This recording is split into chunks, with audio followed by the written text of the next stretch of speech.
ఒక్కొక్క రైతు 6 బోర్లు 4 బోర్లు 2 బోర్లు వేసి ఆశ కోసం నీళ్ళు వస్తాయేమో అని ప్రయత్నం చేసి మేము అప్పుల పాలైనామని చెప్పి వాళ్ళ యొక్క బాధలు చూస్తూ ఉంటే ఈ ప్రభుత్వం పూర్తిగా రైతుల్ని ఆదుకోవడంలో ఈరోజు విఫలమైంది అనేటువంటిది అర్థమవుతా ఉంది.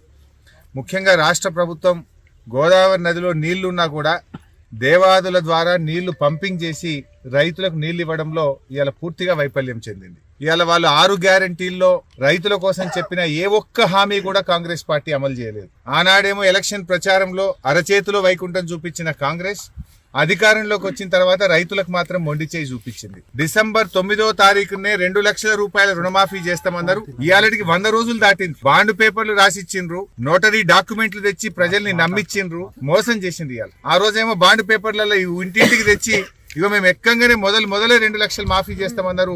ఇవాళ 100 రోజులు దాటినా ₹1 రుణమాఫీ చేసిన పరిస్థితి లేదు, ఒక అడుగు ముందుకు పడ్డ పరిస్థితి లేదు. ఇగో మేముండంగా మరి 10,000 రూపాయలు ఆ రోజు రైతు బంధు ఇస్తే ఇగో మేము వస్తే 15,000 రైతు బంధు ఇస్తామని చెప్పి నమ్మబలికిండ్రు. కానీ ఇలా 15,000 దేవుడు ఎరుగు కానీ ఇచ్చే 10,000 కూడా ఈ రోజు బంద్ అయిపోయినటువంటి పరిస్థితి. ఇగో ఈ లక్ష్మిని అడిగినా, సత్యమ్మని అడిగినా, నరసింహని అడిగినా, ఈడ ఎవరిని అడిగినా మాకు రైతు బంధు రాలేదు అని చెప్పి ఇలా వాళ్ళు చెప్తా ఉన్నారు. అంటే ప్రభుత్వం కనీసం ఇచ్చే 10,000 రూపాయలు కూడా రైతు బంధు ఇవ్వలేదు.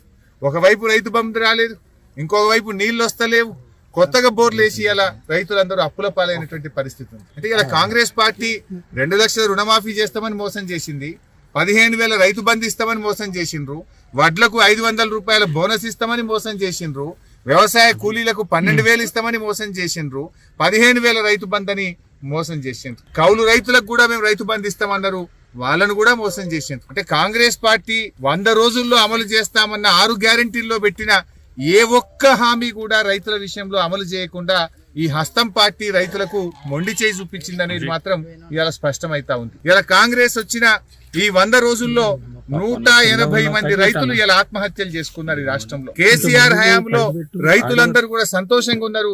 2 పంటలు పండినాయి, రైతు బంధు అందింది, కాలువలలో నీళ్లు అందినాయి, బంగారమూల పంటలు పండితే ఇలా కాంగ్రెస్ పార్టీ వచ్చిన తర్వాత నీళ్లు వస్తలేవు, కరెంటు కూడా ఇప్పుడు ఈ ఎస్టీ రైతులను అడిగితే ఎప్పుడు వస్తుందో ఎప్పుడు పోతుందో తెలుస్తలేదు, 14-15 గంటల కరెంటు కూడా చక్కగా వస్తలేదు, మోటార్లు కాలుతున్నాయి, ట్రాన్స్ఫార్మర్లు కాలుతున్నాయి అని చెప్పి ఇవాళ అక్కా చెల్లెలు చెప్తున్నటువంటి పరిస్థితి ఉంది.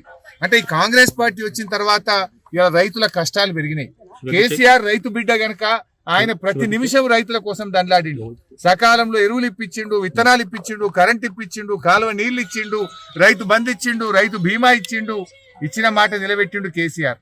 కానీ కాంగ్రెస్ పార్టీ రైతులకు ఇచ్చిన ఏ ఒక్క హామీ కూడా అమలు చేయకుండా అడుగడుగున రైతులకు మోసం చేసింది. ఇలా రాష్ట్ర వ్యాప్తంగా దాదాపు 20 లక్షల ఎకరాల్లో పంట ఎండిపోయింది, వడగళ్ల వానబడి లక్షలాది ఎకరాల్లో పంట నష్టం జరిగింది. ఈ ముఖ్యమంత్రి గారికి గాని ఈ మంత్రులకు గాని కనీసం రైతుల్ని ఓదార్చే ఓపిక లేదు. 180 మంది రైతులు చనిపోతే ఒక్క మంత్రి కూడా పోయి ఇప్పటిదాకా ఒక రైతును పరామర్శించిన పాపాన పోలేరు.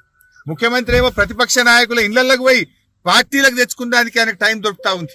గేట్లు తెరిచినా అని మరి గెలిచిన ఎమ్మెల్యేలను గుంజుకపోయే ప్రయత్నం చేస్తుండు, మా బీఆర్ఎస్ పార్టీ లీడర్లను ఇళ్లకు పోయి గుంజుకపోయే ప్రయత్నం చేస్తుండు. కానీ ఇవాళ రైతులు పిట్టల్లాగా రాలిపోతా ఉంటే, చచ్చిపోతా ఉంటే ఒక ముఖ్యమంత్రి రాడు, ఒక మంత్రి రాడు, కనీసం పరామర్శించరు, ధైర్యం చెప్పరు, గా నీళ్లు ఏ శాత కాదు.